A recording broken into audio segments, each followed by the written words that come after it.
نہیں تو کیا اب ایسا یوں پیرا اٹھا کے ایسا کریں گا.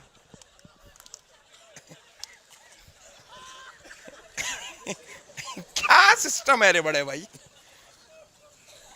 عجیب و غریب قوم ہے بھائی. میٹر اتنا ہی چھے وہ میٹر سمجھے تو اس کو لگا دیا سجدہ سجدہ سجدہ سجدہ, سر پھوڑ لے رہا, مر جا رہا اس کے پیچھے. وہ کرنے والے کو ٹینشن نہیں ہے, کھڑے کھڑے سر پھوڑ لے رہا انہیں. کیسا ہوتا بھائی سجدہ؟ ارے میاں اتنا تو سوچ, اللہ تے کو عقل دیا, تو یہ عقل سے جی ایس ٹی کو سمجھا, یہ عقل سے سی اے اے سمجھ میں آیا تیرے کو, این پی آر تے کو سمجھ میں آیا, این آر سی تے کو سمجھ میں آیا, اتنا چھوٹا فارمولا سمجھ میں نہیں آیا کیا؟ اتنا سوچ رے دیوانے, یہ وہ قوم جو دن میں 5 مرتبہ خدا کو سجدہ نہیں کر رہی, انہیں درگاہ پہ سجدہ کر دی.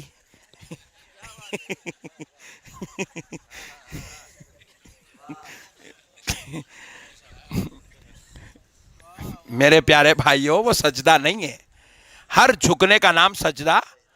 ایسا بولے تو پھر زندگی میں بہت جگہ شرک کے مرحلوں سے گزرنا پڑتا, کہیں بھی نہیں بچتا ایمان. ایک مرتبہ, میں اب تک ہزاروں مرتبہ سنا چکا ہوں یہ بات, اس لیے سناتا ہوں کیونکہ یہ بات سننے سے, کیونکہ میرے اوپر پریکٹیکل گزری سو ہے, جب سنتے ہیں تو مسئلے پورے حل ہو جاتے. میری گاڑی سے بیٹھ کے میں بیان کے لیے جا رہا تھا, تو حیدرآباد سے 50 کلومیٹر آنے کے بعد وہ گاڑی خراب ہو گئی. چلتے چلتے اچانک کڑکڑ کڑکڑ کا آواز آئی, رک گئی. میں روک رہے, بڑے بھائی بڑے کاما نکل جائیں گے, پھگٹ میں پیسے پہلے جلسے والے دیتے نہیں. سبحان اللہ سبحان اللہ. نہیں آج تو دے رہے, تم نہ ٹینشن نکو لو. سبحان اللہ. بولا روک بھائی گاڑی روک. بولا چلو پوچھے ادھر ادھر معلوم کرے, میکینک کا. بولے صاحب ادھر اندر جو 1 کلومیٹر اندر, بڑی مشکل سے تھوڑا آہستہ آہستہ آہستہ آہستہ کر کے میکینک تک کار لگ گئے. میکینک صاحب بتائے بھائی یہ کیا کی ہوا پرابلم, ذرا دیکھو کیا ہے.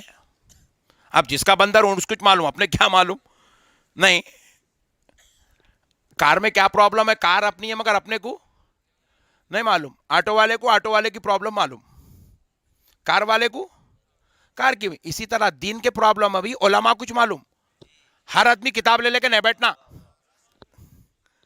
ہر آدمی کتاب لے لے کے نہیں بیٹھنا. پڑھنا ہے تو تم پڑھ لو, سمجھانے کی کوشش نہ کرو, مسئلے پورے الٹے ہو جاتے. تو بہرحال بولا بھائی ذرا دیکھو کیا ہے. تو انہوں جو ہے بیچارہ کیوں 2 منٹ اور نہیں, بہت بڑا کام. کیا ہاؤسنگ پھٹ گئی بولے اس کی. میں بولا وہ ٹاپ پہ رہتی کیا, پوچھا. نہیں نیچے رہتی بولے. تو اب انہیں کیا کرا, ہمارے سامنے ایسا چپل چھوڑا, وہ چپل کے اوپر گھٹنے رکھا, جینس پینٹ خراب ہوتا بول کے, گھٹنے رکھ کے پورا ایسا کار کے نیچے جھکا, ایسا 2 ہاتھاں بھی رکھ دیا, ایسا اتنا جھکا وہ کلّا زمین کو لگ رہا, جھک کے وہ کار کے نیچے جھانک رہا ہاؤسنگ کیسا پھوٹی کہاں پھوٹی. تو ہم لوگوں کی بات چیت چل رہی تھی, وہ ہمارے شاگرد مرید وغیرہ ساتھ میں تھے, دیکھ کے بولے شرک. میں پریشان ہوں, آپ کا شرک رہے بھائی. انہیں میکینک بھی پریشان ہے, یہاں کیا جی درگاہ دکھ رہی ہے. نہیں سجدے میں, بولے آپ سجدے میں 2 پیرا ٹک گئے, 2 گھٹنے ٹک گئے, 2 ہاتھاں ٹک گئے, کلّا زمین کو لگ گیا. بولے میں نے بولا اے شرک اور کچھ بھی نہیں ہے بابو, یہ کار کے نیچے جو ہاؤسنگ ہے وہ دیکھنا پڑتا ہے, نہیں کار پوری الٹی کر کے اوپر چڑھ کے بنائیں گا کیا.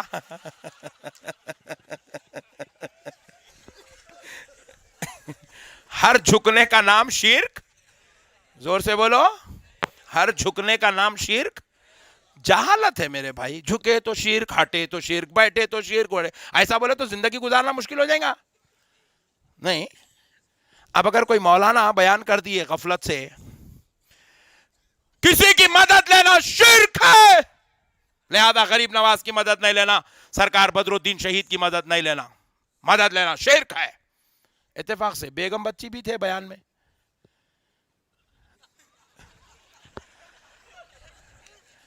گھر کو جانے کے بعد مولانا بیٹی کو بولے بیٹی ذرا 1 گلاس پانی پلاؤ, بیٹی بولی شرک, اٹھ کے پیو. بندے کی مدد لینا شرک ہے. ہاں, ارے باپ رے باپ, الٹا ہو گئی بولی تقریر پوری. بولے نالاق ہو گئی, بدتمیز ہو گئی یہ بیٹی ہماری. بولے بیگم ذرا کھانا نکالو, شرک. اٹھ کے دال لے کے کھاؤ. مدد لینا شرک کیسا ہوتا ہے دیوانے؟ مدد کے بغیر زندگی نہیں گزرتی. نہیں، اب میں آپ کو میری تقریر سنانے، یہ مائک میرا مددگار ہے بیچارہ، انہیں نہیں ہے تو تقریر پوری فلاپ ہی ہے. یہ لائٹ ہماری مددگار ہے، الیکٹریسٹی نہیں ہے، تقریر ہوتی نہیں. مدد کے بغیر کیا ہوتا میرے بھائی؟ آپ لوگ مست بیٹھے ہوئے پیروں پہ پیرا ڈال لے کے یوں کر کے وہ کرسیاں والے کو پوچھو انہیں ہیلپ کرا بول کے بیٹھے ہی. مدد کے بغیر زندگی ہوتی نہیں. نماز کو گئے اللہ اکبر، کس کے پیچھے؟ دادا جان کے پیچھے پڑ رہا، سسور جی کے نہیں، امام صاحب کے پیچھے مدد لیا. بغیر امام کے نماز مکمل نہیں ہوتی. بغیر مؤذن کو رکھے کہ اذان کا اہتمام نہیں ہوتا. بغیر استاذ کی مدد لے کے قرآن پڑھنا نہیں سیکھتے. بغیر کعبے کو وسیلہ بنائے کہ حج اور عمرہ مکمل. دین پورا ڈیپینڈ ہے مدد پر. مدد ہی لینا ہے آپ کو، اور کچھ بھی نہیں ہے. اب اتنا بڑا مدرسہ چلا رہے ہیں، 4 بچے ماشاءاللہ حافظ قرآن بنے. ہاں، آپ بولیں گے حافظ قرآن تو بن گئے بچے ماشاءاللہ، حافظ قرآن بن گئے. حافظ قرآن کیسا بنے؟ کھلائے کون؟ گلابی کپڑے پہن کے بیٹھے، بنائے کون؟ 3 ٹائم مٹن کے ساتھ لائے کون؟ تعاون کرے، تعاون، معاون صاحب، وہ فلاں صاحب. ہاں، مدد کے بغیر دین مکمل نہیں ہوتا. خود مدد لے کے لوگوں کے چندے کھا کے، زکاتاں کھا کے، صدقے کھا کے مولانا بنتا، پھر مسجد میں ٹھہر کے بولتا مدد لینا نہیں کھایا صبح. اور دوسرے مولانا نے کیا کہا؟ اس نے یہ کہا کہ قبروں پر سجدہ کرنا، ہم سجدہ نہیں کرتے ہیں. کیوں؟ اس لیے کہ وہاں سجدے کے جو شرائط ہیں وہ نہیں پائے جاتے ہیں. وہ آپ کے دماغ میں جو گدی ہے وہ خراب ہو چکا ہے، اس لیے آپ نے ایسا کہا کہ وہ سجدہ نہیں ہے. کوئی بتوں کے سامنے کھڑا ہو کر کے ہاتھ جوڑے یا سجدہ کرے، جھک جائے اور یہ کہے کہ ہم سجدہ نہیں کرتے ہیں، ہم تو ایسے کھڑے تھے. اور مولانا ثاقب رضا مصطفی نے تو یہاں تک کہ ایک حدیث یہ بھی سنائی کہ نبی کریم صلی اللہ علیہ وسلم کا فرمان ہے کہ جنہوں نے نبی کے سامنے کھڑا ہوا ادباً، تو نبی صلی اللہ علیہ وسلم نے فرمایا کہ میرے تعظیم کے لیے اگر کوئی کھڑا ہوا تو وہ بھی اپنے ٹھکانہ جہنم میں بنا لے. اور مجدد الفسانی رحمۃ اللہ علیہ کے بارے میں اس نے ایک واقعہ نقل کیا کہ انہوں نے ایک قبر کے پاس جب گئے تو قبر کے اندر وہاں جو مزارات تھے، وہ مزار کی جو دیواریں تھے اور جو دروازے تھے، وہ دروازہ چھوٹا بنایا گیا تھا تاکہ جھک کر کے یہ گھسے مجدد الفسانی رحمۃ اللہ علیہ. لیکن انہوں نے پہلے پاؤں اندر رکھا اور پھر گھس گئے، لیکن جھکے نہیں اور کہہ دیا کہ صرف اگر سر میرا جھکے گا تو اللہ کے سامنے جھکے گا.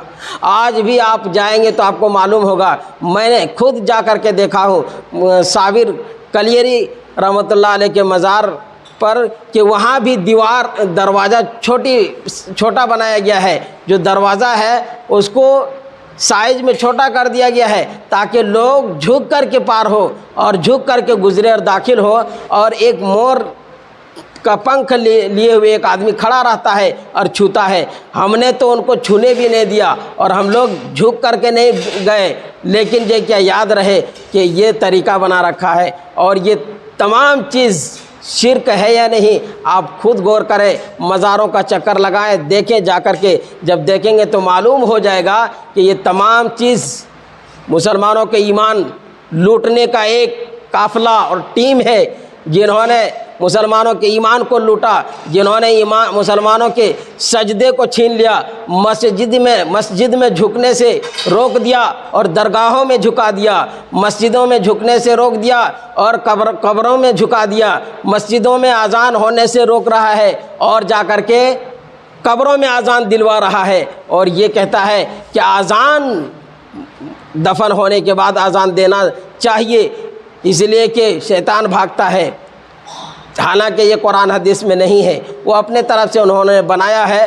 بہرحال لیکن یہ کہنا کہ یہ کہتے ہیں کہ جس طریقے سے نماز کے لیے اذان دی جاتی ہے تو نماز جنازہ کے لیے بھی اذان دی جانی چاہیے۔ تو یاد رہے، سب سے پہلی بات تو یہ ہے کہ جب بچہ پیدا ہوتا ہے تو اسی وقت اس کے دائیں کان میں اذان اور بائیں کان میں اقامت کہی جاتی ہے۔ اب یہ مدت دراز ہونے کی وجہ سے پھر یہ کیا ہے، سوچتا ہے کہ اذان دینا چاہیے، حالانکہ اذان ہو گئی پہلی، اگر اس طرح مان لیا جائے تو، اور اگر نہیں تو پھر ماننا ہی نہیں ہے۔ شریعت میں اس کی جو کیا ہے ثبوت نہیں ہے کہ نماز جنازہ کے لیے اذان کہی جائے یا تکبیر کہی جائے۔ اور اگر اذان دینے کا شوق ہے اور اگر تکبیر دینے کا شوق ہے تو پھر آپ عید کی نماز سے پہلے اذان کیوں نہیں دیتے؟ پھر آپ بقرعید کے نماز سے پہلے اذان کیوں نہیں دیتے؟ معلوم ہوا کہ یہ سب ایک دھندا ہے اور ایک سازش ہے اور ایک فتنہ ہے جو بہت بڑا فتنہ ہے۔ اللہ تعالیٰ سے دعا ہے کہ اللہ تعالیٰ ہم سب کو حفاظت فرمائے ان تمام شرور و فتن سے۔ اللہ تعالیٰ ہم سب کو سمجھنے کی توفیق عطا فرمائے۔ وآخر دعوانا الحمدللہ رب العالمین۔